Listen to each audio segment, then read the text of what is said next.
ದೇವರು ನಮಗೋಸ್ಕರ ಮಾಡಿದ ತ್ಯಾಗದಲ್ಲಿ 1% ಕೂಡ ಸ್ವಾರ್ಥ ಅನ್ನೋದಿಲ್ಲ.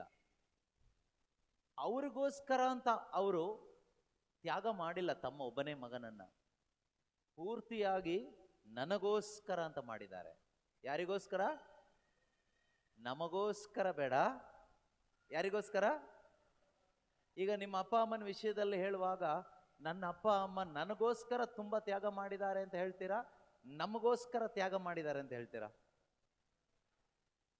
ಕರೆಕ್ಟಾ? ದೇವ್ರ ವಿಷಯದಲ್ಲಿ ಹೇಳುವಾಗ ಹೇಗೆ ಹೇಳ್ತೀವಿ ನಾವು? ನಮಗೋಸ್ಕರ ಮಾಡಿದ್ದಾರೆ ಅಂತ ಹೇಳ್ತೀವ, ನನಗೋಸ್ಕರ ಮಾಡಿದ್ದಾರೆ ಅಂತ ಹೇಳ್ತೀವ? ನಮಗೋಸ್ಕರ ಅಲ್ವಾ? ಯಾವಾಗ ಅದು ನನಗೋಸ್ಕರ ಅನ್ನೋದು ನಿಮ್ಮ ಮೈಂಡಲ್ಲಿ ಬರುತ್ತೋ ಅವತ್ತೇ ನೀವು ಪಾಸ್ ಆಗೋದು. ಅವರ ಪ್ರೀತಿ, ಇದನ್ನು ನಾವು ಧ್ಯಾನ ಮಾಡ್ತೀವಿ. ಆದರೆ ಇದನ್ನು ಧ್ಯಾನ ಮಾಡಿ ನಾವೇನು ಅರ್ಥ ಮಾಡ್ಕೊಂಡಿದ್ದೀವಿ ಅನ್ನೋದು ತುಂಬ ಮುಖ್ಯ. ಸಾಂಪ್ರದಾಯಿಕವಾಗಿ ನಾವು ಮಾಡ್ತಾ ಹೋಗ್ತಾ ಇದ್ದೀವೋ ಅಥವಾ ನಿಜವಾಗ್ಲೂ ನಾವು ದೇವರ ಪ್ರೀತಿ, ಆ ತ್ಯಾಗ ಅರ್ಥ ಮಾಡ್ಕೊಂಡಿದ್ದೀವೋ ಅನ್ನೋದೊಂದು ಪ್ರಶ್ನೆ ಇದೆ.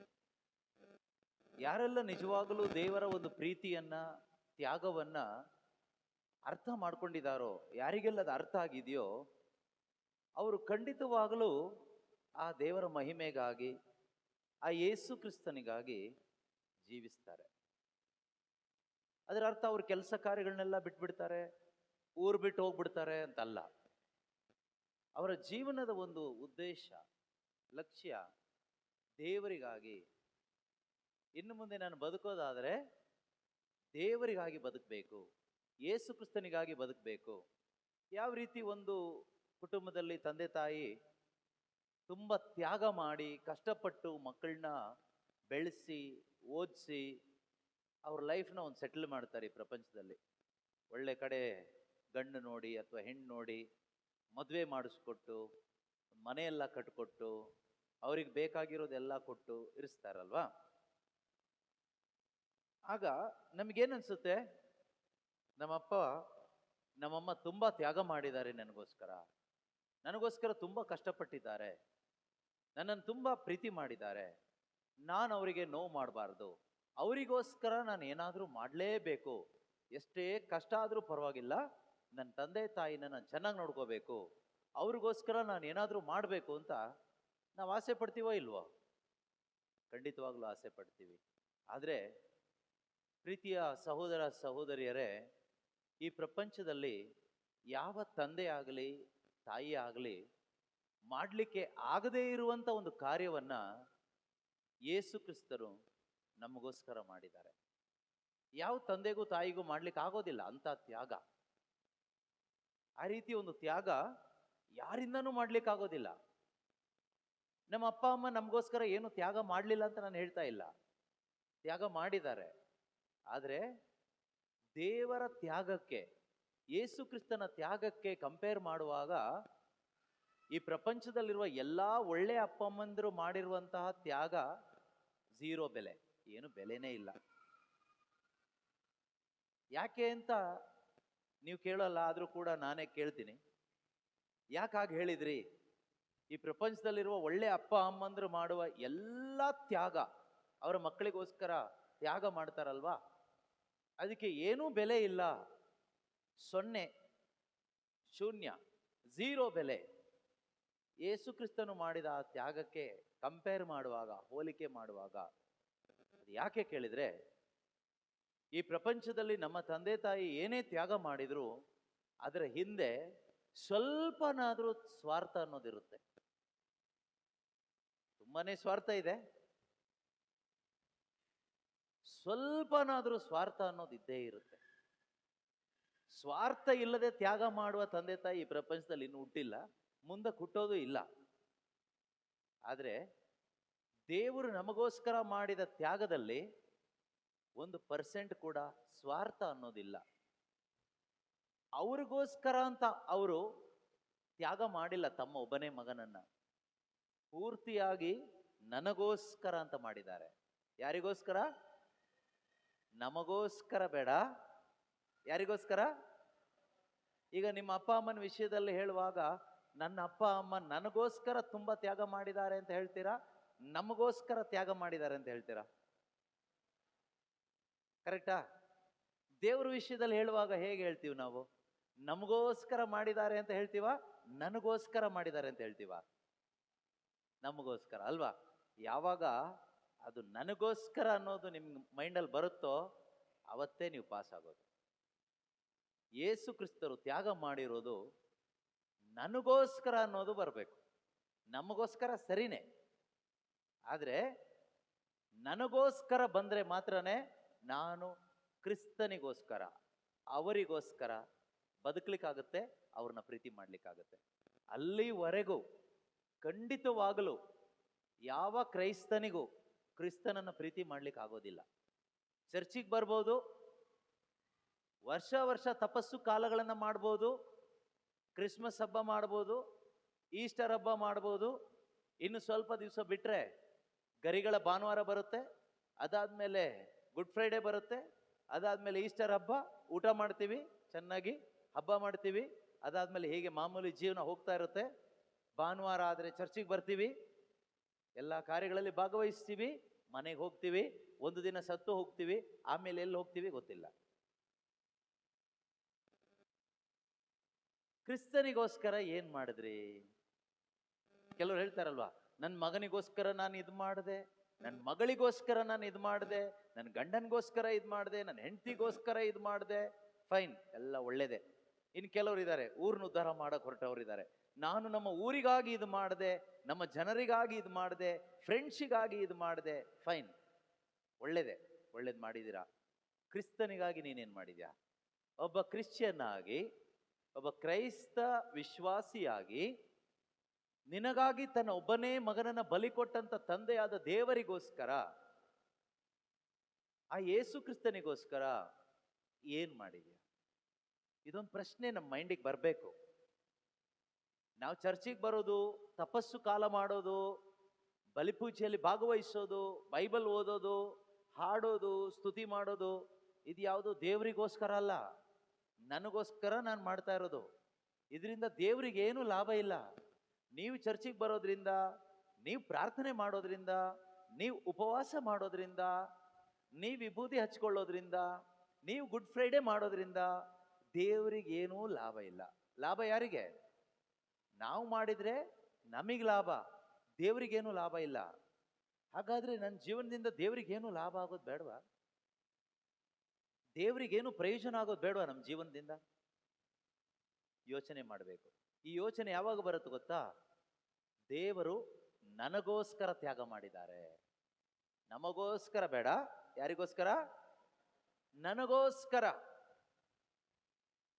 ದೇವರು ನನಗೋಸ್ಕರ ತ್ಯಾಗ ಮಾಡುವಷ್ಟು ಒಳ್ಳೆಯವರ ನಾವು? ನಮ್ಮಲ್ಲಿ ಯಾರಿದ್ದೀವಿ ದೇವರು ನಮಗೋಸ್ಕರ ತ್ಯಾಗ ಮಾಡಿ ಸ್ವರ್ಗವನ್ನ ಬಿಟ್ಟು ಭೂಮಿಗೆ ಬಂದು? ತುಂಬಾ ಒಳ್ಳೆ ಜಾಗನ ಈ ಪ್ರಪಂಚ? ಈ ಪ್ರಪಂಚ ತುಂಬಾ ಒಳ್ಳೆ ಜಾಗನ? ನೀವೇ ಹೇಳ್ತೀರಲ್ವ, ಈ ಜನ ಸರಿ ಇಲ್ಲ, ಈ ಊರು ಸರಿ ಇಲ್ಲ ಅಂತೆಲ್ಲ ಹೇಳ್ತೀರಲ್ವಾ, ಪ್ರಪಂಚನೇ ಸರಿ ಇಲ್ಲ ಅಂತೀರಲ್ವಾ. ಕರೆಕ್ಟ್, ಅದು ನೀವು ಹೇಳೋದು ಸರಿನೇ. ಆದರೆ ದೇವರು ಈ ಭೂಮಿಗೆ ಬರುವಾಗ, ಮನುಷ್ಯನಾಗಿ ಬರುವಾಗ, ಯೇಸು ಸ್ವಾಮಿ, ಈ ಪ್ರಪಂಚ ತುಂಬಾ ಒಳ್ಳೆ ಜಾಗ ಆಗಿತ್ತಾ? ತುಂಬಾ ಒಳ್ಳೆ ಜಾಗ ಇತ್ತಾ? ಒಳ್ಳೆ ವಾತಾವರಣ ಇತ್ತಾ? ಇಲ್ಲ ಅಲ್ವಾ? ಆದರೆ ದೇವರು ಇಷ್ಟೊಂದು ಕೆಟ್ಟ ಈ ಪ್ರಪಂಚದಲ್ಲಿ ಅವರು ಮನುಷ್ಯನಾಗಿ ಆ ಸ್ವರ್ಗವನ್ನ ಬಿಟ್ಟು, ಆ ದೇವರ ಸ್ಥಾನವನ್ನ ಬಿಟ್ಟು ಮನುಷ್ಯನಾಗಿ ಈ ಭೂಮಿಗೆ ಬಂದಿದ್ದಾರೆ ಅಂದಮೇಲೆ ಖಂಡಿತವಾಗ್ಲೂ ಅವರಿಗೆ ನನ್ನ ಮೇಲೆ ಇದ್ದಂಥ ಪ್ರೀತಿಯಿಂದ ಮಾತ್ರನೇ ಬಂದಿದ್ದಾರೆ, ಬೇರೆ ಯಾವ ಕಾರಣಕ್ಕೂ ಬಂದಿಲ್ಲ. ನನ್ನ ಮೇಲೆ ಅವರಿಗಿದ್ದ ಆ ಪ್ರೀತಿಯಿಂದ ಅವರು ಈ ಭೂಮಿಗೆ ಬಂದಿದ್ದಾರೆ. ಯಾರಿಗೋಸ್ಕರ ಬಂದಿದ್ದಾರೆ? ನಮಗೋಸ್ಕರ ಅಂತ ಹೇಳ್ಬೇಡಿ, ನನಗೋಸ್ಕರ ಬಂದಿದ್ದಾರೆ. ಹೇಳಿ, ನನಗೋಸ್ಕರ ಯೇಸು ಬಂದಿದ್ದಾರೆ. ನನಗೋಸ್ಕರ ಯೇಸು ಬಂದಿದ್ದಾರೆ. ಈಗ ನಿಮ್ಮ ಮೈಂಡಿಗೆ ಬಂದಿರ್ಬೋದು, ಯೇಸು ಬರದೇ ಇದ್ರೆ ಏನಾಗ್ತಾ ಇತ್ತು? ಈಗ ನನಗೋಸ್ಕರ ಅವ್ರು ಯಾಕೆ ಬರ್ಬೇಕಾಗಿತ್ತು? ಬರ್ಬೇಕಾಗಿತ್ತಾ? ದೇವರು ಈ ಭೂಮಿಗೆ ಮನುಷ್ಯನಾಗಿ ಬಂದ್ರು ಅಂತ ನಾವು ಹೇಳ್ತೀವಿ, ಅದ್ರ ಹಬ್ಬನೂ ಮಾಡ್ತೀವಿ. ಯಾವ ಹಬ್ಬ ಅದು?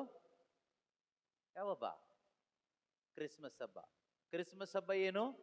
ದೇವರು ಮನುಷ್ಯನಾಗಿ ಅವತರಿಸಿದ ಹಬ್ಬವೇ ಕ್ರಿಸ್ತ ಜಯಂತಿಯ ಹಬ್ಬ. ನಾವು ಕೊಂಡಾಡ್ತೀವಿ, ಒಳ್ಳೇದೇ, ಕೊಂಡಾಡಿ. ಆದ್ರೆ ಯಾಕೆ ಬಂದ್ರು ಅವರು?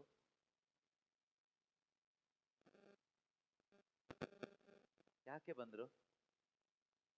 ನಮ್ಗೆಲ್ಲ ಒಳ್ಳೆ ಜಾಬ್ ಕೊಟ್ಟು, ಹೊಲದಲ್ಲಿ ಒಳ್ಳೆ ಬೆಳೆ ಕೊಟ್ಟು, ನಮ್ದೆಲ್ಲ ಕಾಯಿಲೆಗಳು ಬಂದ್ರೆ ವಾಸಿ ಮಾಡಿ, ಯಾರಿಗೆಲ್ಲ ಮನೆ ಇಲ್ವೋ ಮನೆ ಎಲ್ಲ ಕಟ್ಟಿಸ್ಕೊಟ್ಟು, ನಮ್ಮನ್ನ ಇಲ್ಲಿ ಸೆಟ್ಲ್ ಮಾಡೋದಕ್ಕೋಸ್ಕರನ ಯೇಸು ಕ್ರಿಸ್ತರು ಬಂದಿದ್ದು?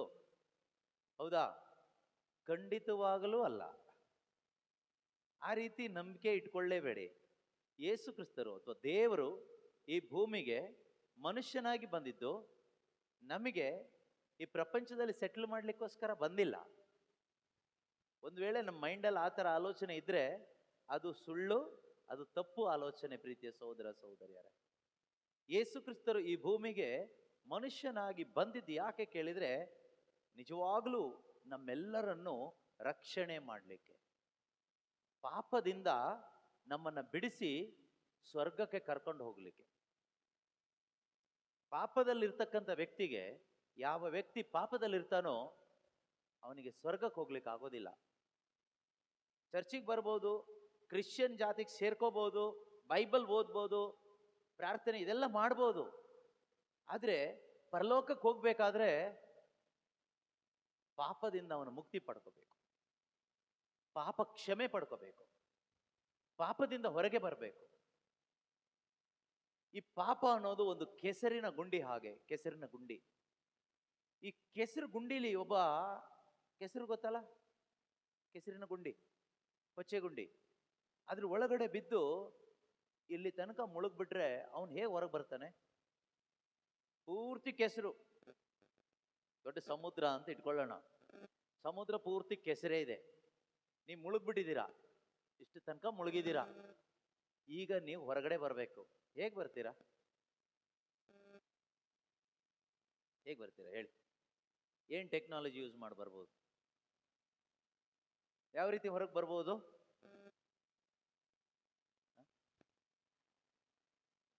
ಯಾರಾದ್ರೂ ಮೇಲಿಂದ ನಿಮ್ಮನ್ನ ಎತ್ತಬೇಕು, ಮೇಲಿಂದ ಹಗ್ಗ ಬಿಟ್ಟು ಕೈ ಕೊಟ್ಟು ನಿಮ್ಮನ್ನ ಎತ್ಕೊಂಡ್ರೆ ನಿಮಗೆ ಬರ್ಲಿಕ್ಕಾಗತ್ತೆ. ನಾವೇ ಬರ್ತೀವಿ ಅಂದ್ರೆ ಬರಕ್ಕಾಗಲ್ಲ. ದೇವ್ರು ಏನ್ ಮಾಡಿದ್ರು ಗೊತ್ತಾ? ಮೇಲಿಂದ ಇಳಿದು ಬಂದು ನಮ್ಮನ್ನ ಮೇಲಕ್ಕೆತ್ತಿದ್ರು. ಈ ಪಾಪ ಎಂಬ ಕೆಸರಿಂದ ಮೇಲಕ್ಕೆತ್ತಿದ್ರು. ಎಲ್ಲರನ್ನೂ ಎತ್ಬಿಟ್ರ ಕೇಳಿದ್ರೆ ಎಲ್ಲರನ್ನೂ ಎತ್ತಿಲ್ಲ. ಅವ್ರು ಬಂದಿದ್ದು ಎಲ್ಲರನ್ನೂ ಎತ್ತಲಿಕ್ಕೋಸ್ಕರನೇ. ಯಾಕೆ ಎಲ್ಲರನ್ನೂ ಎತ್ತಿಲ್ಲ ಅಂದ್ರೆ, ಈಗ ನೋಡಿ, ನೀವೆಲ್ಲೋ ಬಾವಿಯಲ್ಲಿ ಬಿದ್ರಿ ಅಂತ ಇಟ್ಕೊಳ್ಳಿ. ಓಕೆ, ಅರ್ಥ ಆಗ್ತಾ ಇದೆಯಾ ನನ್ನ ಭಾಷೆ? ಅರ್ಥ ಆಗ್ತಾ ಇದೆ? ತಿಳಿತಾ ಇದೆ? ಆಗ್ಲಿ. ಬಾವಿ ಒಳಗಡೆ ಬಿದ್ದ್ಬಿಟ್ಟಿದ್ದೀರಿ. ಯಾರೋ ನಿಮ್ಮ ಫ್ರೆಂಡ್ಸ್ ಮೇಲಿಂದ ಬಂದ್ಬಿಟ್ಟು, ನೀವು 4 ಜನ ಬಾವಿಗೆ ಬಿದ್ರಿ ಅಂತ ಇಟ್ಕೊಳ್ಳಿ. ಎಷ್ಟು ಜನ? 4 ಮಂದಿ ಬಾವಿ ಒಳಗಡೆ ಬಿದ್ದ್ಬಿಟ್ರಿ. ಈಗ ಯಾರೋ ನಿಮ್ಮ ಸ್ನೇಹಿತ ಒಬ್ಬ ಮೇಲಿಂದ ಒಂದು ಹಗ್ಗ ಹಾಕ್ತಾನೆ. ಹಗ್ಗ ಅಂತೀರಾ ಏನಂತೀರಾ? ಹಗ್ಗ ಅಲ್ವಾ? ಹಗ್ಗ ಹಾಕ್ತಾನೆ. 4 ಜನರಲ್ಲಿ 3 ಮಂದಿ ಏನ್ ಮಾಡಿದ್ರಿ? ಆ ಹಗ್ಗನ ಹಿಡ್ಕೊಂಡ್ರಿ. ಎಷ್ಟು ಜನ ಮೇಲ್ ಬರ್ತಾರ ಅವಾಗ? ಯಾರೆಲ್ಲ ಹಗ್ಗ ಹಿಡ್ಕೊಂಡ್ರೋ ಮೇಲ್ಗಡೆ ಅಂತ ಎಳ್ಕೊಳ್ತಾರೆ, ಮೇಲ್ ಬರ್ತಾರೆ. ಒಬ್ಬ ಮಾತ್ರ ಹಗ್ಗನೇ ಹಿಡ್ಕೊಳ್ಳೋದಿಲ್ಲ, ಹೀಗೆ ಕೈ ಕಟ್ಕೊಂಡು ಸ್ಟೈಲ್ ಆಗಿ ನಿಂತ್ಕೊಳ್ತಾನೆ. ಅವನ್ ಮೇಲ್ ಬರ್ತಾನ? ಅವನ್ ಅಲ್ಲೇ ಇರ್ತಾನೆ. ಯಾಕೆ ಅವನ್ ಮೇಲ್ ಬಂದಿಲ್ಲ? ಹಗ್ಗ ಬಂದಿಲ್ವ ಮೇಲಿಂದ ಕೆಳಗಡೆಗೆ? ಅವನ್ ಯಾಕೆ ಮೇಲ್ ಹೋಗಿಲ್ಲ? ಮತ್ತೆ ಅವನ ಹಗ್ಗವನ್ನ ಹಿಡ್ಕೊಂಡಿಲ್ಲ ಅಷ್ಟೇ. ಹಿಡ್ಕೊಂಡ್ರೆ ಸಾಕಿತ್ತು, ಎತ್ ಬಿಡ್ತಾ ಇದ್ರು.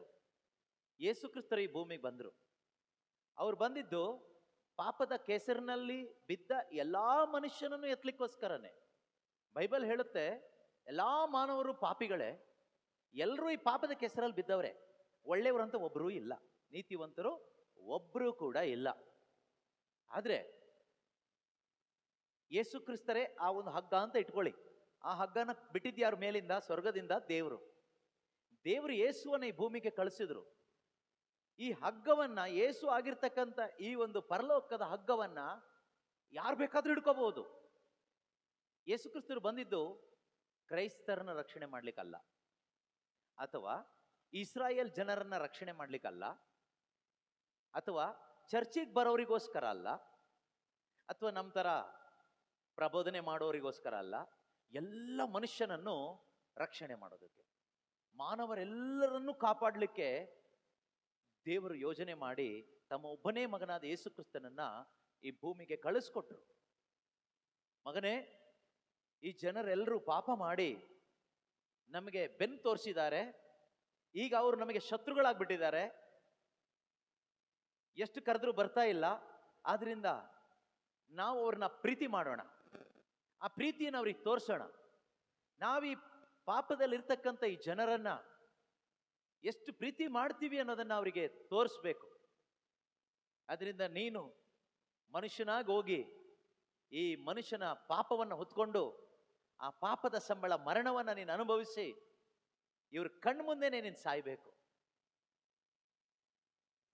ಆ ನಿನ್ನ ಸಾವನ್ನ ನೋಡಿ ಆದರೂ ನಿನ್ನಲ್ಲಿ ಯಾರೆಲ್ಲ ನಂಬಿಕೆ ಇಟ್ಟು ಪಾಪಕ್ಕೆ ವಿಮುಖನಾಗಿ ದೇವರ ಕಡೆಗೆ ತಿರುಗ್ತಾರೋ ಅವರೆಲ್ಲರೂ ನಮಗೆ ಮಿತ್ರರಾಗ್ತಾರೆ. ಹೀಗೆ ಅವ್ರನ್ನೆಲ್ಲ ನಾವು ಎಲ್ಲಿ ಕರ್ಕೊಂಡು ಹೋಗ್ಬೋದು? ಸ್ವರ್ಗ ರಾಜ್ಯಕ್ಕೆ ಕರ್ಕೊಂಡು ಹೋಗ್ಬೋದು ಅಂತ ಆಲೋಚನೆ ಮಾಡಿ ದೇವರು ತಮ್ಮ ಒಬ್ಬನೇ ಮಗನನ್ನ ಈ ಭೂಮಿಗೆ ಕಳಿಸ್ಕೊಟ್ರು. ಆದ್ರೆ ದುರದೃಷ್ಟ, ಏನ್ ಮಾಡೋದು? ಕೆಲವರು ಮಾತ್ರ ನಂಬಿದ್ರು, ಎಲ್ಲರೂ ನಂಬಿಲ್ಲ.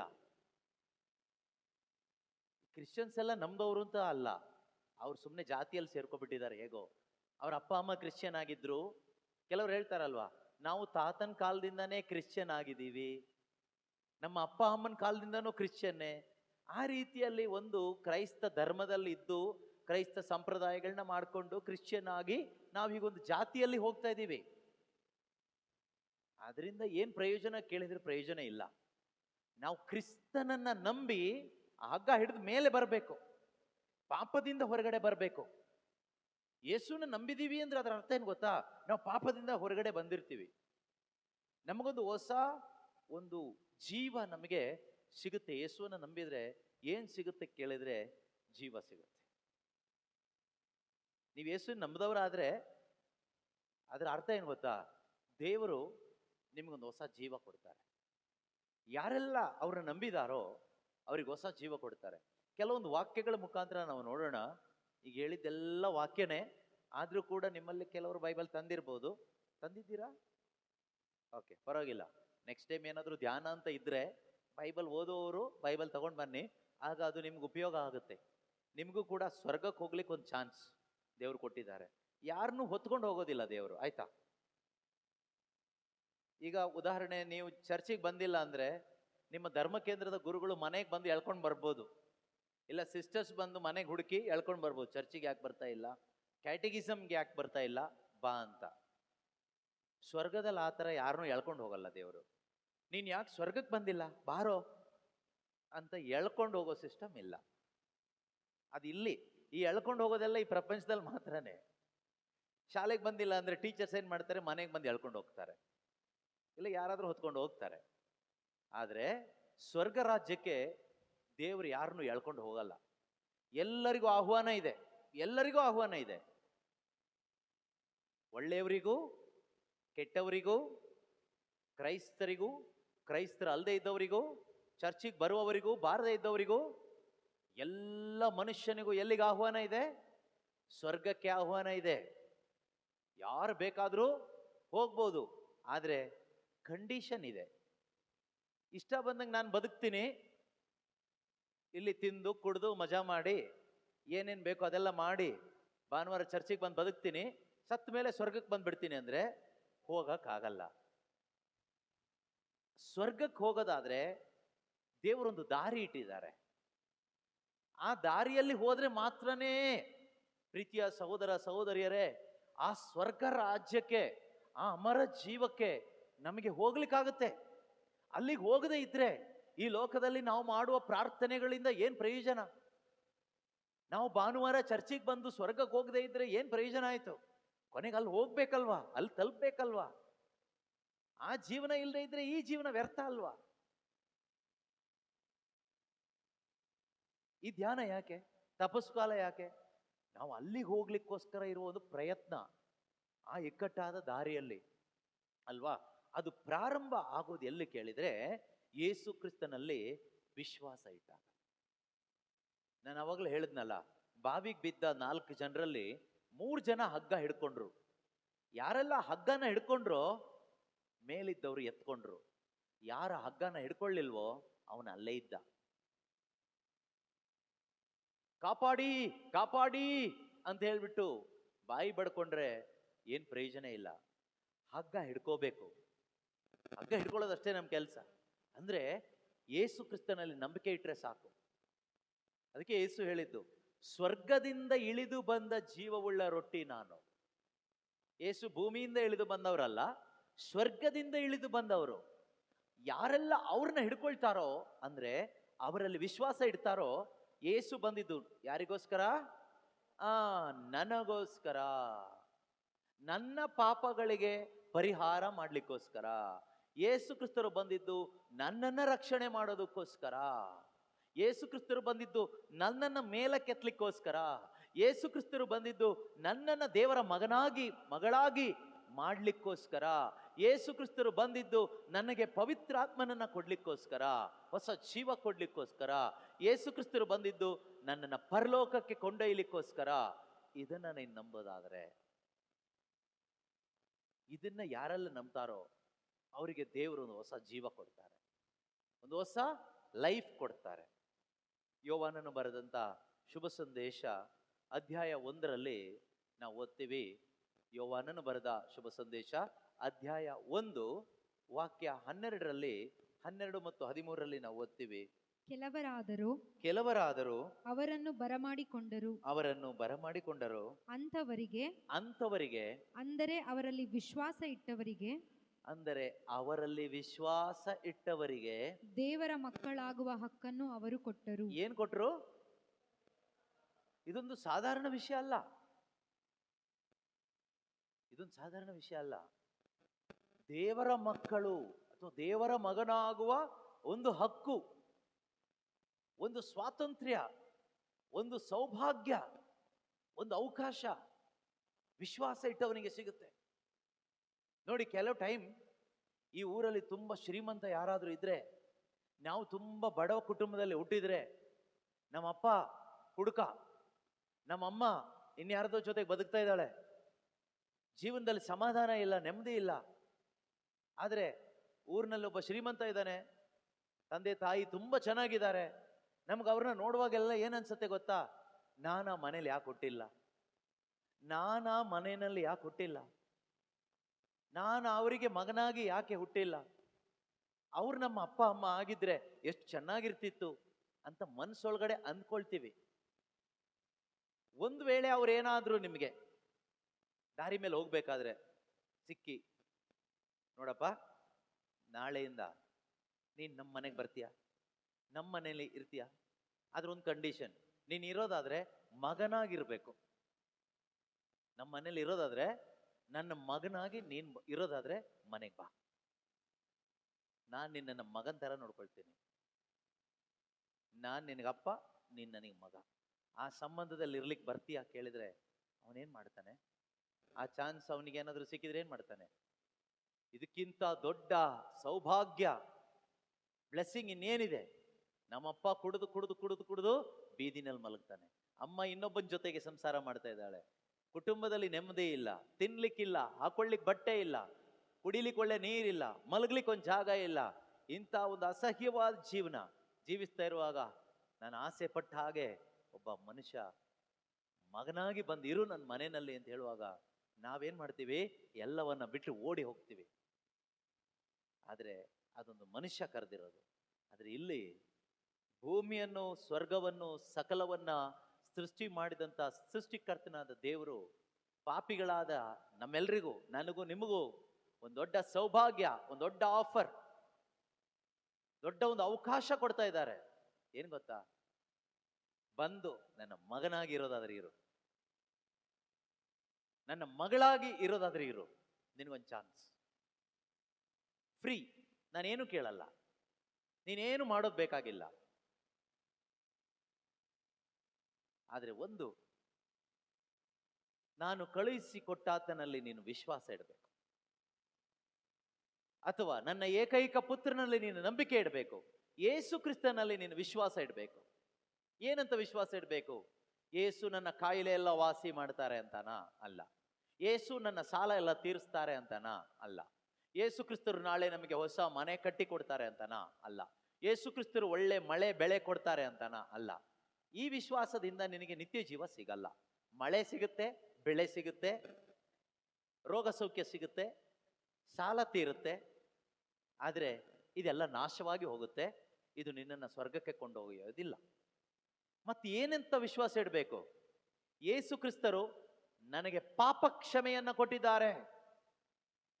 ಅವರ ಶಿಲುಬೆಯ ಮರಣ ನನಗೋಸ್ಕರ, ನನ್ನ ರಕ್ಷಣೆಗೋಸ್ಕರ, ನಾನು ಮಾಡಿದ ಸಕಲ ಪಾಪಗಳ ಪರಿಹಾರಕ್ಕಾಗಿ ಯೇಸು ಕ್ರಿಸ್ತರು ಈ ಒಂದು ಬಲಿಯನ್ನು ಅರ್ಪಿಸಿದ್ದಾರೆ. ಹಳೆಯ ಒಡಂಬಡಿಕೆಯಲ್ಲಿ ನಾವು ನೋಡ್ತೀವಿ, ಪ್ರಧಾನ ಯಾಜಕನು ಜನರು ಮಾಡಿದ ಪಾಪಕ್ಕಾಗಿಯೂ ತಾನು ಮಾಡಿದ ಪಾಪಕ್ಕಾಗಿಯೂ ಯಜ್ಞವನ್ನ ಅರ್ಪಿಸುವ ಹಾಗೆ ಕ್ರಿಸ್ತ ಯೇಸು ತಾನು ಮಾಡಿದ ಪಾಪಕ್ಕಾಗಿ ಅಲ್ಲ, ಎಲ್ಲಾ ಮನುಷ್ಯರು ಮಾಡಿದ ಪಾಪಕ್ಕಾಗಿ ತನ್ನನ್ನೇ ಒಂದು ಯಜ್ಞವಾಗಿ ಅವರು ಅರ್ಪಣೆ ಮಾಡ್ತಾರೆ. ಅದೇ ನಾವು ಆಚರಿಸುವಂತಹ ಈ ತಪಸ್ಸು ಕಾಲದ ಕೊನೆಯಲ್ಲಿ ಆಚರಿಸುವಂತಹ ಆ ಕಾರ್ಯಗಳು. ಗುಡ್ ಫ್ರೈಡೆ, ಯೇಸು ಕ್ರಿಸ್ತರು ಯಜ್ಞದ ಕುರಿಮರಿ ಆಗಿ ನನ್ನ ಮತ್ತು ನಿಮ್ಮ ಸಕಲ ಮನುಷ್ಯನ ಪಾಪಗಳ ಪರಿಹಾರಕ್ಕಾಗಿ ಅವರು ತಮ್ಮನ್ನೇ ಅರ್ಪಿಸಿಕೊಳ್ತಾರೆ. ಬಲಿ ವಸ್ತುನು ಅವರೇ, ಬಲಿ ಅರ್ಪಿಸೋದು ಅವರೇ. ಅವರೇ ಯಾಜಕರು, ಅವರೇ ಬಲಿಯ ಕುರಿಮರಿ. ಅದನ್ನು ಯೋವಾನರು ಹೇಳ್ತಾರೆ, ಯೋವಾನ 1:29 ಹೇಳ್ತಾರೆ, ಈಗೋ ನೋಡಿ ಬಲಿ ಅರ್ಪಣೆಗಾಗಿ ದೇವರು ನೇಮಿಸಿರುವ ಕುರಿಮರಿ. ಲೋಕದ ಪಾಪಗಳನ್ನು ಪರಿಹಾರ ಮಾಡುವವರು ಈತನೇ. ಹಾಗಾದ್ರೆ ಯೇಸು ಕ್ರಿಸ್ತರು ಬಂದಿದ್ದು ಲೋಕದ ಏನೇನೋ ಸಮಸ್ಯೆಗಳಿದೆಯಲ್ವ ಲೋಕದಲ್ಲಿ, ಅದು ಪರಿಹಾರ ಮಾಡ್ಲಿಕ್ಕಲ್ಲ. ಅದು ಇರುತ್ತೆ. ಅದು ಯೇಸು ಕ್ರಿಸ್ತರು ಬರುವುದಕ್ಕಿಂತ ಮುಂಚಿತವಾಗಿನೂ ಇತ್ತು, ಅವರು ಬಂದ ಮೇಲೂ ಇದೆ, ಅವರು ಹೋದ ಮೇಲೂ ಇರುತ್ತೆ. ಅವರು ಮತ್ತೆ ಮರಳಿ ಬರುವ ತನಕ ಸಮಸ್ಯೆಗಳಿರುತ್ತೆ. ಯೇಸು ಕ್ರಿಸ್ತರು ಬಂದಿದ್ದು ನನಗೂ ಮತ್ತು ದೇವರಿಗೂ ಮಧ್ಯದಲ್ಲಿ ದೊಡ್ಡ ಒಂದು ಸಮಸ್ಯೆ ಇತ್ತು, ಗೋಡೆ ಇತ್ತು, ಪಾಪ, ಸಿನ್. ಇದು ಬಗೆಹರಿಸಲಿಕ್ಕೆ ಈ ಪ್ರಪಂಚದಲ್ಲಿ ಯಾರೂ ಇರಲಿಲ್ಲ, ಯಾವ ಯಜ್ಞಗಳೂ ಇರಲಿಲ್ಲ. ದೇವರಿಗೆ ಮಾತ್ರ ಸಾಧ್ಯ ಪಾಪವನ್ನು ತೆಗೆದು ಹಾಕಲಿಕ್ಕೆ. ಪ್ರೀತಿಯ ಸಹೋದರ ಸಹೋದರಿಯರೇ, ಯೇಸು ಕ್ರಿಸ್ತರು ಬಂದು ಯಜ್ಞದ ಕುರಿಮರಿಯಾಗಿ ನನ್ನ ಪಾಪಗಳ ಪರಿಹಾರಕ್ಕಾಗಿ ತನ್ನ ರಕ್ತವನ್ನ ಚೆಲ್ಲಿ ನನ್ನ ಪಾಪಗಳನ್ನ ಅವರೇನ್ ಮಾಡಿದ್ರು? ತೊಳೆದರು. ಇದನ್ನ ನಾವು ನಂಬುವಾಗ ಈ ನಂಬಿಕೆಯ ಫಲ ದೇವರು ನಮಗೆ ಅವರ ಮಕ್ಕಳಾಗುವ ಅಥವಾ ದತ್ತು ಮಕ್ಕಳಾಗುವ ಒಂದು ಹಕ್ಕನ್ನ ಕೊಡ್ತಾರೆ. ಇದನ್ನ ನಂಬುವವರಿಗೆ. ಈಗ ನೀವು ಕೇಳಿಸ್ಕೊಳ್ತಾ ಇದ್ದೀರಲ್ವಾ, ಇದನ್ನ ನೀವು ನಂಬೋದಾದ್ರೆ, ನಂಬಿಕೆಗೆ ಬೇಕಾದ ಒಂದು ಸಾಮರ್ಥ್ಯ ದೇವರು ಎಲ್ರಿಗೂ ಕೊಟ್ಟಿದ್ದಾರೆ, ಎಲ್ರಿಗೂ ಕೊಟ್ಟಿದ್ದಾರೆ. ನಾವೊಂದು ಡಾಕ್ಟರ್ ಹತ್ರ ಹೋಗುವಾಗ ನಂಬಿಕೆಯಿಂದ ಹೋಗ್ತೀವಿ, ಈ ಡಾಕ್ಟರ್ ಹತ್ರ ಹೋದ್ರೆ ಒಳ್ಳೇದಾಗುತ್ತೆ ಅಂತ. ಒಂದು ಹೋಟ್ಲಿಗೆ ಹೋಗೋದು ನಂಬಿಕೆಯಿಂದ ಹೋಗ್ತೀವಿ, ಈ ಹೋಟ್ಲಿಗೆ ಹೋಗಿ ಕುತ್ಕೊಂಡ್ರೆ ಊಟ ಸಿಗುತ್ತೆ ಅಂತ. ಒಂದು ಬಸ್ ಹತ್ತುವಾಗ ನಮ್ಗೊಂದು ನಂಬಿಕೆ ಇದೆ, ಬಸ್ ಬೋರ್ಡ್ ನೋಡಿ ನಂಬ್ತೀವಿ, ಈ ಬಸ್ ನಮ್ಮನ್ನ ಈ ಊರಿಂದ ಆ ಊರಿಗೆ ಕರ್ಕೊಂಡು ಹೋಗುತ್ತೆ ಅಂತ. ಒಂದು ಬ್ಯಾಂಕಿಗೆ ನಾವು ದುಡ್ಡು ಡೆಪಾಸಿಟ್ ಮಾಡಬೇಕಾದ್ರೆ ನಮ್ಗೊಂದು ನಂಬಿಕೆ ಇದೆ, ಈ ಬ್ಯಾಂಕ್ ಅವರು ಹುಷಾರಾಗಿ ಇಟ್ಕೊಳ್ತಾರೆ, ನಮಗೆ ಬೇಕಾದಾಗ ಕೊಡ್ತಾರೆ ಅಂತ. ಅದೇ ತರ ನಾವು ಯೇಸು ಕ್ರಿಸ್ತರು ನನ್ನ ಪಾಪಗಳ ಪರಿಹಾರಕ್ಕಾಗಿ ಈ ಭೂಮಿಗೆ ಬಂದ್ರು, ನಾನು ನಂಬ್ತೀನಿ. ನನ್ನ ಬದಲಿಗೆ ಅವರು ಶಿಲುಬೆ ಮೇಲೆ ಸತ್ರು, ನಾನು ನಂಬ್ತೀನಿ. ನನ್ನ ಪಾಪವನ್ನೆಲ್ಲ ಅವರು ತೊಳೆದ್ರು, ನಾನು ನಂಬ್ತೀನಿ. ಈ ರೀತಿಯಲ್ಲಿ ಅವರು ನನ್ನನ್ನು ಪ್ರೀತಿ ಮಾಡಿದ್ರು, ನಾನು ನಂಬ್ತೀನಿ. ಇದನ್ನ ನೀನು ನಂಬುವಾಗ ಆ ನಂಬಿಕೆಯನ್ನ ಯಾರು ನೋಡ್ತಾರೆ? ದೇವರು ನೋಡ್ತಾರೆ, ನನಗೆ ಕಾಣಿಸಲ್ಲ. ನೀವು ಈಗ ನಾನು ಹೇಳಿದ ವಿಷಯ ನೀವು ನಂಬಿದ್ದೀರೋ ಇಲ್ಲೋ ನನಗೆ ಗೊತ್ತಿಲ್ಲ, ಆದ್ರೆ ದೇವ್ರಿಗೆ ಕಾಣಿಸುತ್ತೆ. ನಮ್ಮೆಲ್ಲರ ಹೃದಯನೂ ದೇವ್ರಿಗೆ ಕಾಣಿಸುತ್ತೆ. ನೀವೇನು ನಾಟಕ ಮಾಡೋದೇ ಬೇಡ. ನಾನು ದೊಡ್ಡ ಭಕ್ತ, ನಾನು ನಂಬಿಟ್ಟಿದ್ದೀನಿ, ನಾನು ದೇವರಲ್ಲಿ ಇದ್ದೀನಿ, ನಾನು ಕ್ರಿಶ್ಚಿಯನ್, ಅದೆಲ್ಲ ನಾಟಕ ಬೇಡ. ನೀನು ನಂಬಿದ್ದಾದ್ರೆ ನಿನ್ನ ನಂಬಿಕೆಯ ಹೃದಯ ದೇವರಿಗೆ ಕಾಣಿಸುತ್ತೆ. ದೇವರಿಗೆ ನಮ್ಮೆಲ್ಲರ ಹೃದಯವನ್ನು ನೋಡ್ಲಿಕ್ಕಾಗುತ್ತೆ. ಹಾಗೆ ನೋಡುವ ದೇವರು ನಮಗೆ ಏನ್ ಕೊಡ್ತಾರೆ ಕೇಳಿದ್ರೆ, ವಚನ ಹೇಳುವ ಹಾಗೆ ಓದಿ ನೋಡೋಣ. ಈಗ ಆ ವಾಕ್ಯ ಓದಿ, ಯೋಹಾನನ ಶುಭ ಸಂದೇಶ 1ನೇ ಅಧ್ಯಾಯದ 12ನೇ ವಚನ ಏನ್ ಹೇಳುತ್ತೆ? ಕೆಲವರಾದರೂ ಅವರನ್ನು ಬರಮಾಡಿಕೊಂಡರು. ನೋಡಿ, ಎಲ್ರೂ ಮಾಡ್ಕೊಳ್ಳಿಲ್ಲ, ಆಯ್ತಾ? ಎಲ್ರೂ ಮಾಡ್ಕೊಳ್ಳಿಲ್ಲ, ಕೆಲವರು ಮಾತ್ರನೇ. ಕೆಲವರಾದರೂ ಅವರನ್ನ ಬರಮಾಡಿಕೊಂಡರು. ಅಂತವರಿಗೆ ಅಂದರೆ ಅವರಲ್ಲಿ ವಿಶ್ವಾಸ ಇಟ್ಟವರಿಗೆ ದೇವರ ಮಕ್ಕಳಾಗುವ ಹಕ್ಕನ್ನು ಅವರು ಕೊಟ್ಟರು. ಏನ್ ಹಕ್ಕು ಕೊಟ್ರು? ವಿಶ್ವಾಸ ಇಟ್ಟವರಿಗೆ.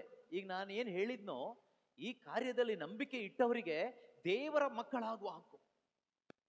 ಇದಕ್ಕಿಂತ ದೊಡ್ಡ ಸೌಭಾಗ್ಯ ಇಲ್ಲ, ಇದಕ್ಕಿಂತ ದೊಡ್ಡ ಆಶೀರ್ವಾದ ಇಲ್ವೇ ಇಲ್ಲ. ಕೆಸರಲ್ಲಿ ಬಿದ್ದು ಸಾಯ್ತಾ ಇದ್ದ ನಮಗೆ ಸ್ವರ್ಗದಲ್ಲಿ ಹೋಗುವ ಒಂದು ಹಕ್ಕು ಕೊಟ್ಟಿದ್ದಾರೆ. ನರಕಕ್ಕೆ ಹೋಗಿ ನಿತ್ಯನಾಶಕ್ಕೆ ಒಳಗಾಗುವ ನನಗೆ ಸ್ವರ್ಗದಲ್ಲಿ ನಿತ್ಯವೂ ದೇವರ ಸನ್ನಿಧಿಯಲ್ಲಿ, ಆ ಪರಲೋಕದ ಪರಂಧಾಮದಲ್ಲಿ ಯೇಸು ಕ್ರಿಸ್ತನೊಂದಿಗೆ ದೇವರನ್ನ ಮುಖಾಮುಖಿಯಾಗಿ ಕಂಡು ಒಂದು ಸೇವಕನಾಗಿ ಅಲ್ಲ, ಅಪ್ಪ ಮಗನ ಸಂಬಂಧದಲ್ಲಿ ಬದುಕುವಂತಹ ಆ ಒಂದು ಸೌಭಾಗ್ಯ, ಆ ಒಂದು ಅವಕಾಶ ದೇವರು ವಿಶ್ವಾಸ ಇಟ್ಟ ಪ್ರತಿಯೊಬ್ಬರಿಗೂ ಕೊಟ್ಟಿದ್ದಾರೆ. ಮಕ್ಕಳಾಗುವ ಹಕ್ಕನ್ನು ಕೊಟ್ಟರು. ಅಂತವರ ಜನನವು, ಅಂತವರಿಗೆ ಒಂದು ಹೊಸ ಜನ್ಮ ಸಿಗುತ್ತೆ. ಏನ್ ಸಿಗುತ್ತೆ? ಹೊಸ ಒಂದು ಜನ್ಮ ಸಿಗುತ್ತೆ. ಅದನ್ನ ಹೇಳುತ್ತೆ, ಅಂತವರ ಜನನವು ರಕ್ತ ಸಂಬಂಧದಿಂದ ಅಲ್ಲ, ಶಾರೀರಿಕ ಇಚ್ಛೆಯಿಂದ ಅಲ್ಲ. ಶಾರೀರಿಕ ಇಚ್ಛೆ, ನಾನು ಇಚ್ಛೆ ಪಟ್ಟಿದ್ರಿಂದ ಅಲ್ಲ. ನಮ್ಮ ಒಂದು ಇಚ್ಛೆಯಿಂದ, ಶಾರೀರಿಕ ಇಚ್ಛೆಯಿಂದ ಅಥವಾ ಗಂಡ ಹೆಂಡತಿ ಸಂಬಂಧದಿಂದ ಆದಂತ ಜನ್ಮ ಅಲ್ಲ. ಮಾನವ ಸಹಜ ಬಯಕೆಯಿಂದಲೂ ಅಲ್ಲ. ಮಾನವ ಸಹಜವಾದ ಬಯಕೆಯಿಂದ, ನಾವು ಇಷ್ಟಪಟ್ಟು ಅಥವಾ ನಾವು ಕಷ್ಟಪಟ್ಟು ನಾವು ದೇವರ ಮಕ್ಕಳಾಗಿ ಜನಿಸಿಲ್ಲ. ದೇವರಿಂದಲೇ ಆದುದು. ಇದು ದೇವರಿಂದಲೇ ಆದಂತ ಕಾರ್ಯ. ಈ ಜನ್ಮ ಹೇಗಾಯ್ತು ಕೇಳಿದ್ರೆ, ಮನುಷ್ಯ ಇಷ್ಟಪಟ್ಟಿದ್ದಕ್ಕೋಸ್ಕರ ಅಲ್ಲ. ಈಗ ಮನೆಯಲ್ಲಿ ಅಪ್ಪ ಹೇಳ್ತಾನೆ, ನಾಳೆಯಿಂದ ನಾವೆಲ್ಲರೂ ದೇವರ ಮಕ್ಕಳಾಗೋಣ.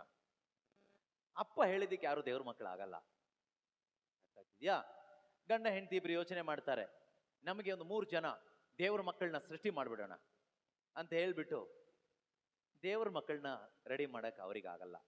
ಅಥವಾ ನೀವು ಆಸೆ ಪಟ್ವಿ ಕುತ್ಕೊಂಡು, ನಾನು ದೇವ್ರ ಮಗ ಆಗ್ಬೇಕು, ನಾಳೆಯಿಂದ ನಾನು ದೇವ್ರ ಮಗ ಆಗ್ಬಿಡ್ತೀನಪ್ಪ ಅಂತ ಹೇಳ್ಬಿಟ್ಟು ದೇವ್ರ ಮಗ ಆಗ್ಲಿಕ್ಕೆ ಆಗೋದಿಲ್ಲ. ಮನುಷ್ಯನ ಬೈಕಿಂದನೂ ಅಲ್ಲ, ಯಾರೋ ತೀರ್ಮಾನ ಮಾಡಿದ್ರಿಂದನೂ ಅಲ್ಲ, ಗಂಡ ಹೆಂಡತಿ ಇಬ್ರು ಸೇರ್ಕೊಂಡಿದ್ರಿಂದನೂ ಅಲ್ಲ. ದೇವರ ಇಚ್ಛೆಯಿಂದ, ವಿಲ್ ಆಫ್ ಗಾಡ್ ಅಂತ ಹೇಳ್ತೀವಿ. ದೇವರ ಇಚ್ಛೆಯಿಂದ ಮಾತ್ರನೇ ಒಬ್ಬ ಮನುಷ್ಯ ದೇವರ ಮಗನಾಗ್ಲಿಕ್ಕಾಗೋದು. ನಾನು ಇಚ್ಛೆ ಪಟ್ಟೆ ಅಂತ ಹೇಳ್ಬಿಟ್ಟು ನಾನು ನಾಳೆಯಿಂದ ದೇವ್ರ ಮಗನಾಗಬೇಕು ಅಂತ ಇಚ್ಛೆ ಪಟ್ಟು ನಾಳೆಯಿಂದ ನಾನು ದೇವ್ರ ಮಗ ಆಗೋದಿಲ್ಲ. ನೀವು ಆಗೋದಿಲ್ಲ. ನಮ್ಮ ಅಪ್ಪ ಅಮ್ಮ ಆಸೆ ಪಡ್ತಾರೆ, ನಾಳೆಯಿಂದ ನನ್ನ ಮಗ ದೇವ್ರ ಮಗ ಆಗ್ಬೇಕು ಅಂತ. ಖಂಡಿತ ಸಾಧ್ಯ ಇಲ್ಲ. ಯಾರು ಪ್ರಯತ್ನ ಪಟ್ಟರು, ಯಾರು ಇಷ್ಟಪಟ್ಟರು, ಯಾರು ದೇವ್ರ ಮಕ್ಕಳಾಗ್ಲಿಕ್ಕೆ ಆಗೋದಿಲ್ಲ. ಮತ್ತೆ ಹೇಗೆ ಒಬ್ಬ ಮನುಷ್ಯ ದೇವರ ಮಗನಾಗ್ಲಿಕ್ಕಾಗುತ್ತೆ?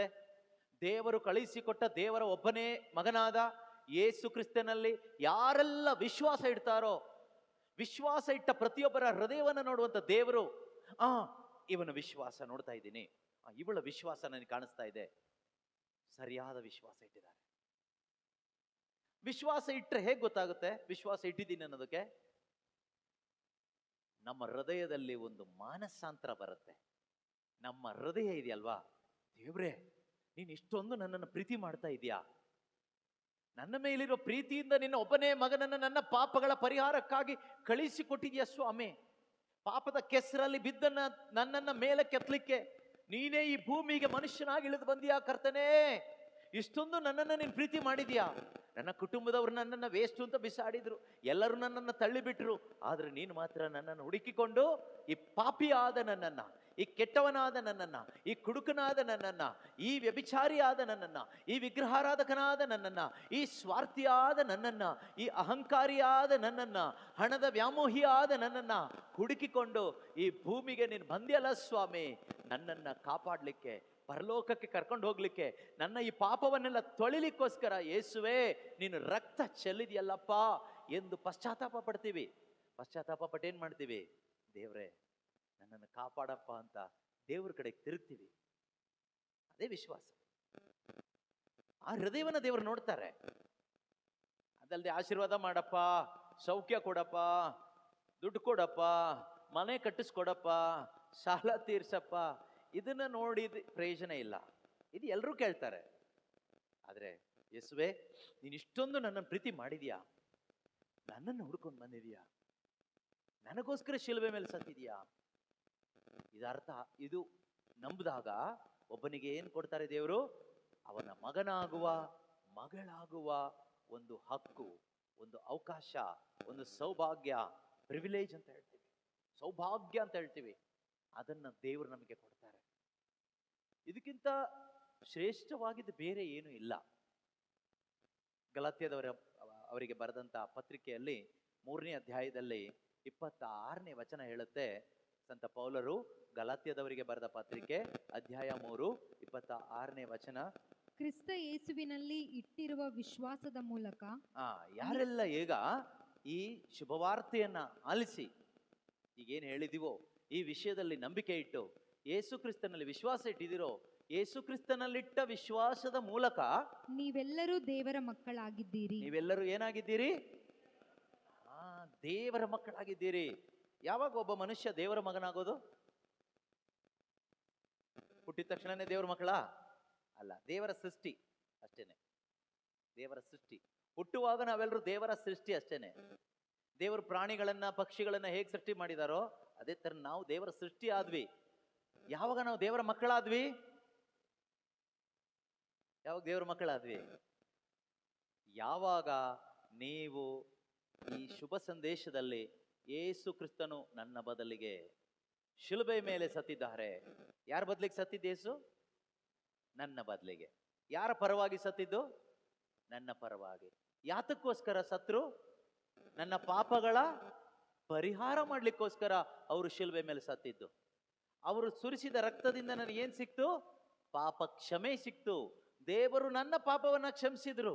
ಯೇಸುವಿನ ರಕ್ತ ಸುರಿಯಲ್ಪಟ್ಟಾಗ ನನ್ನ ಪಾಪ ದೇವರು ಕ್ಷಮಿಸಿದ್ರು. ನಿಜವಾಗ್ಲೂ ಕ್ಷಮಿಸಿದ್ರು. ನಾವೇನು ಮಾಡಲಿಲ್ಲ, ನಾವು ಯಾವ ಪುಣ್ಯ ಕಾರ್ಯನೂ ಮಾಡಲಿಲ್ಲ.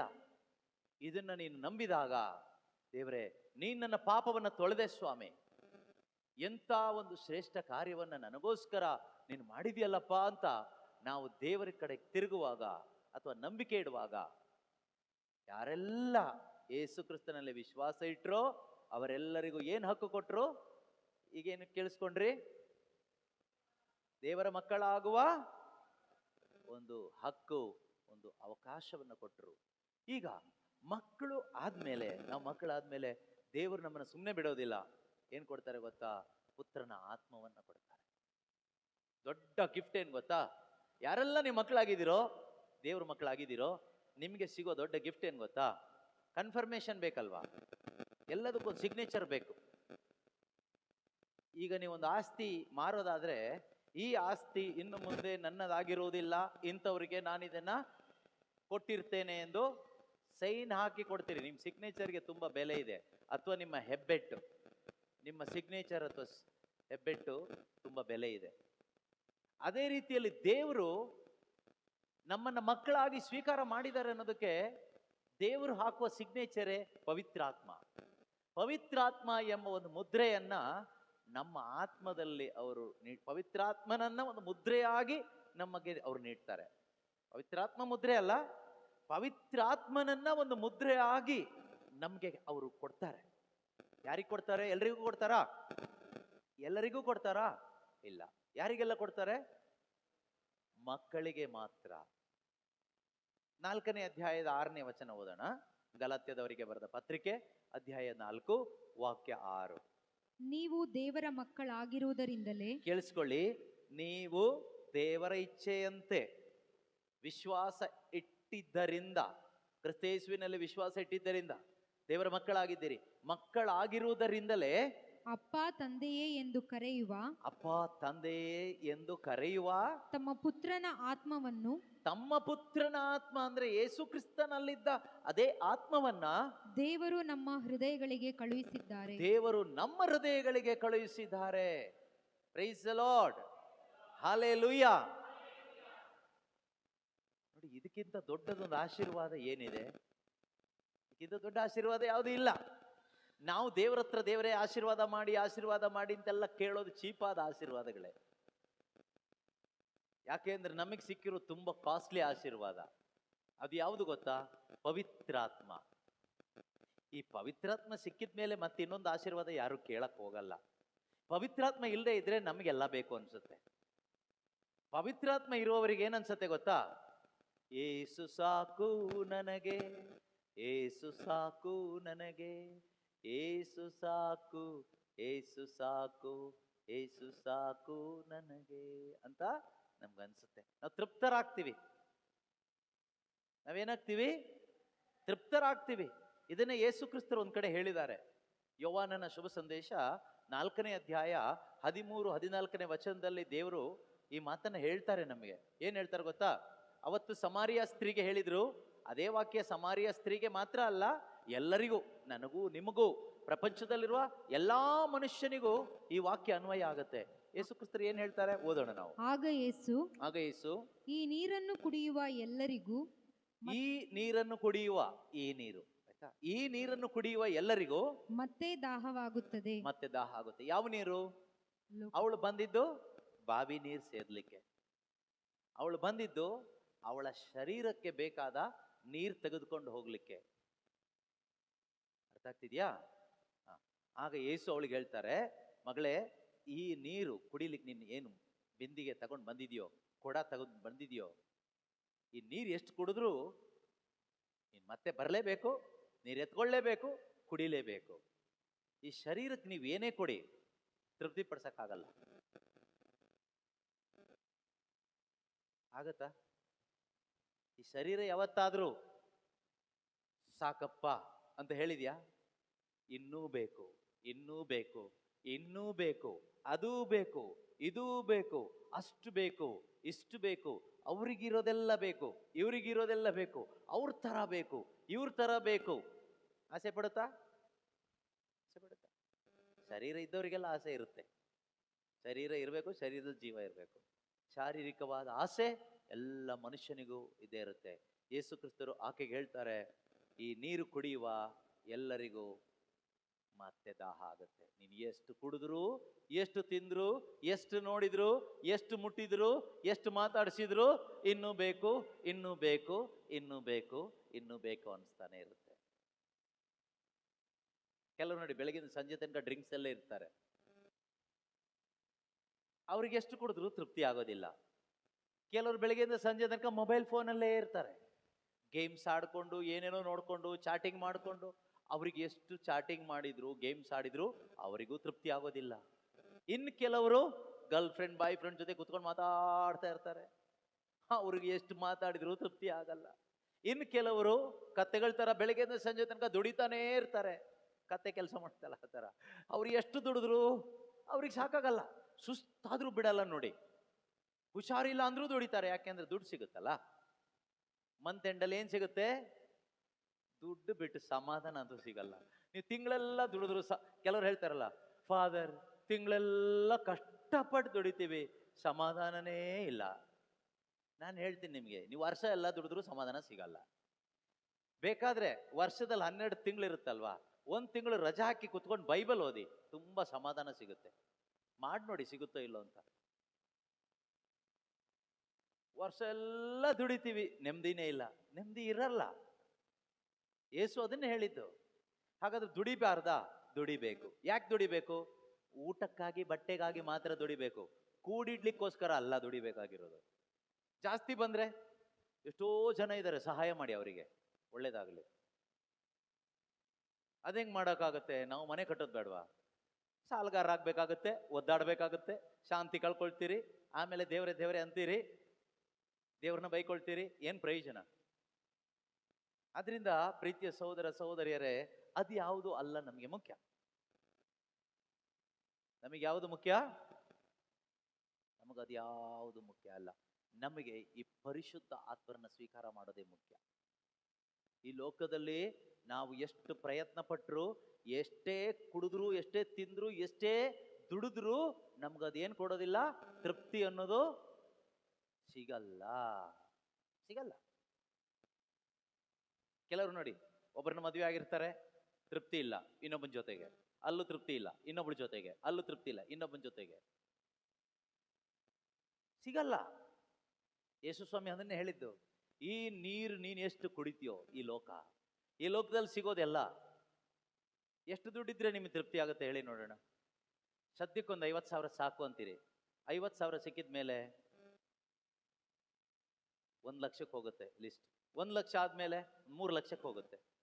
ಹಾಗೆ ನಮ್ಮ ಜೀವನನೇ ಹಾಗೆ. ಯೇಸು ಕ್ರಿಸ್ತರು ಅವ್ರಿಗೆ ಹೇಳ್ತಾರೆ ಏನಂತ, ಈ ನೀರು ಕುಡಿಯುವ ಪ್ರತಿಯೊಬ್ಬನಿಗೂ ಮತ್ತೇನಾಗುತ್ತೆ?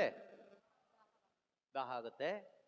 ಆದರೆ ನಾನು ಕೊಡುವ ನೀರನ್ನು ಇದು ಕುಡಿದವನಿಗೆ ಕೇಳಿಸ್ಕೊಳ್ಳಿ, ನಾನು ಕೊಡುವ ನೀರನ್ನು ಕುಡಿಯುವವನಿಗೆ ಎಂದಿಗೂ ದಾಹವಾಗದು. ಎಂದಿಗೂ ದಾಹ ಆಗೋದಿಲ್ಲ.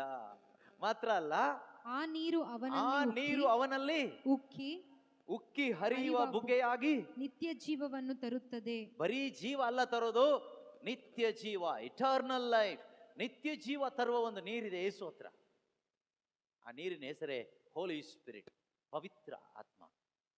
ಆ ಸ್ತ್ರೀ ಇದ್ಲಲ್ವಾ, ಅವಳಿಗೆ ಇದು ಏನು ಅಂತ ಗೊತ್ತಿಲ್ಲ.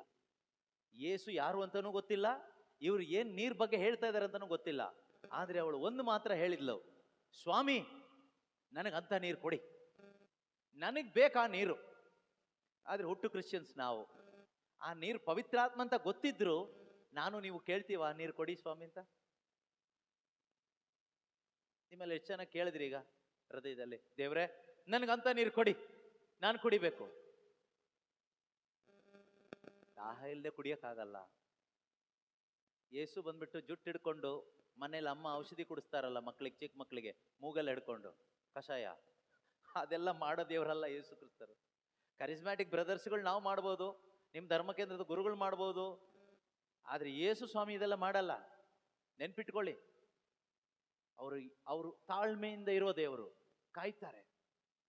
ಒಂದುಗಾರ ಮಗನ ತಂದೆ ತರ ಅವರು ಕಾಯ್ತಾ ಕುತ್ಕೊಂಡಿರ್ತಾರೆ. ಬರ್ತಾನೆ ಬರ್ತಾನೆ ಬರ್ತಾನೆ ಬರ್ತಾನೆ ಅಂತ.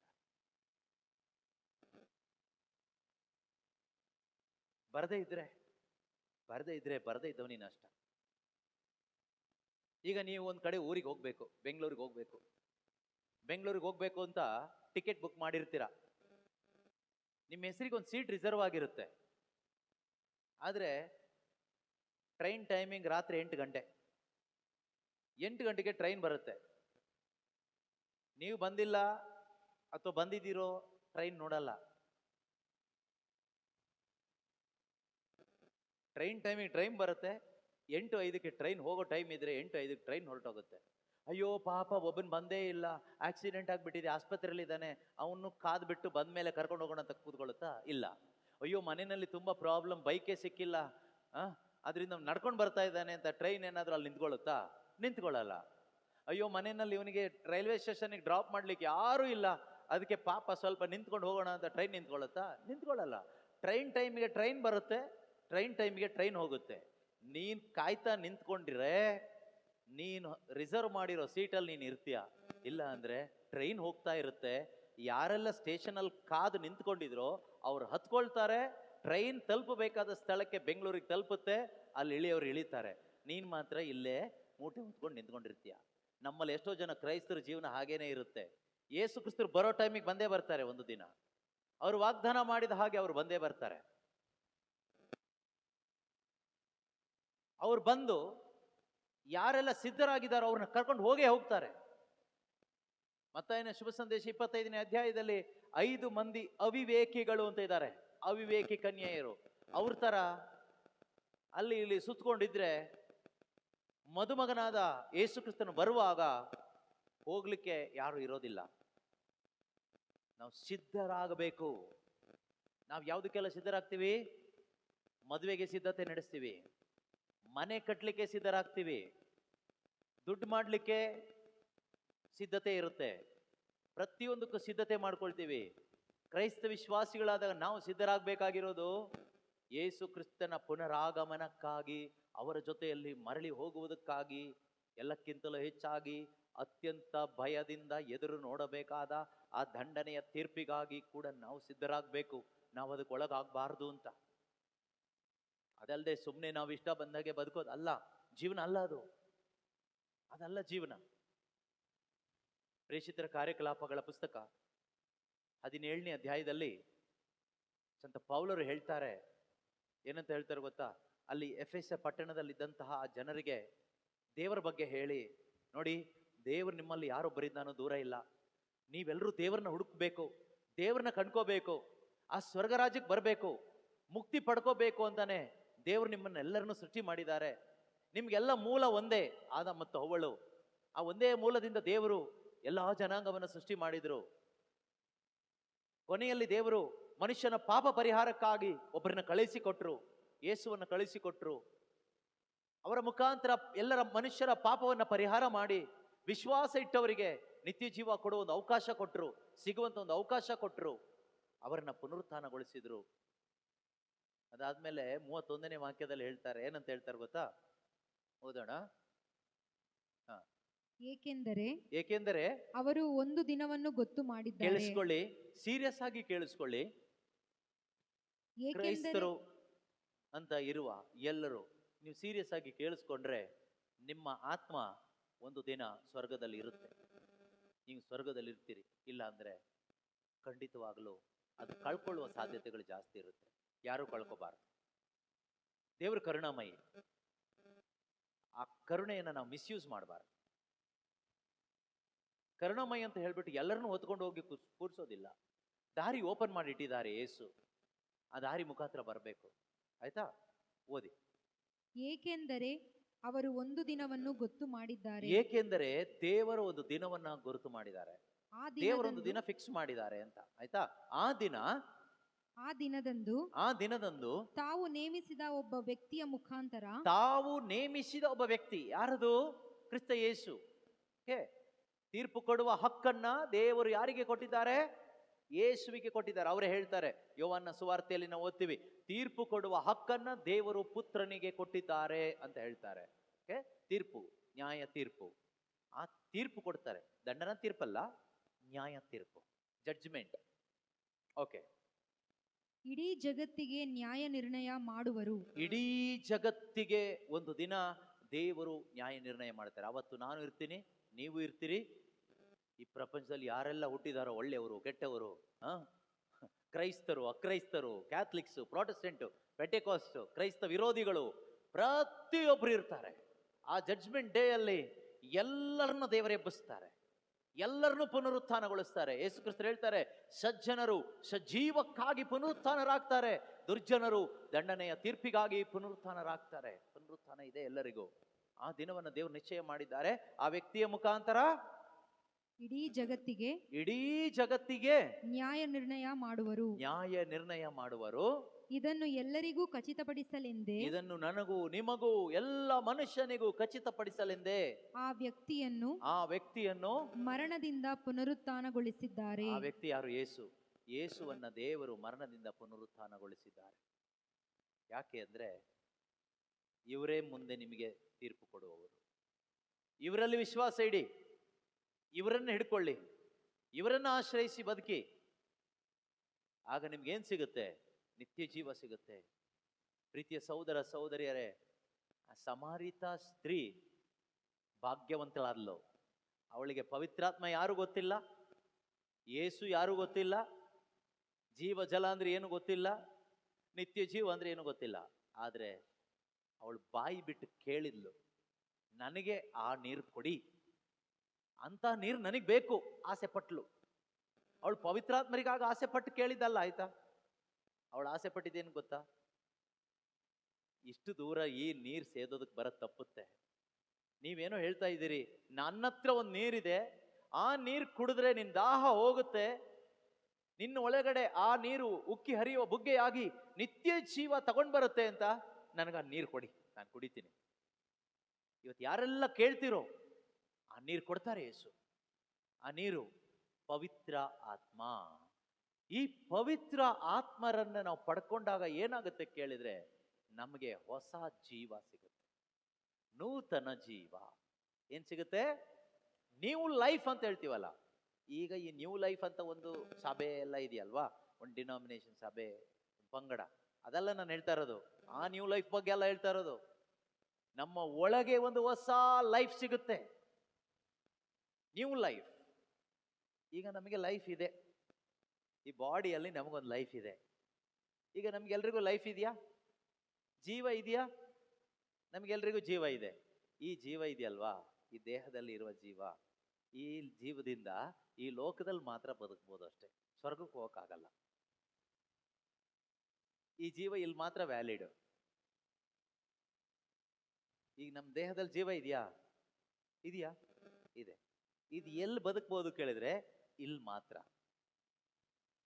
ಇದು ಬದುಕಬೇಕಾದ್ರೆ ಇಲ್ಲಿನ ಗಾಳಿ ಬೇಕು. ಬೇಕಾ? ಯಾವ ಗಾಳಿ ಬೇಕು ನಮಗೆ?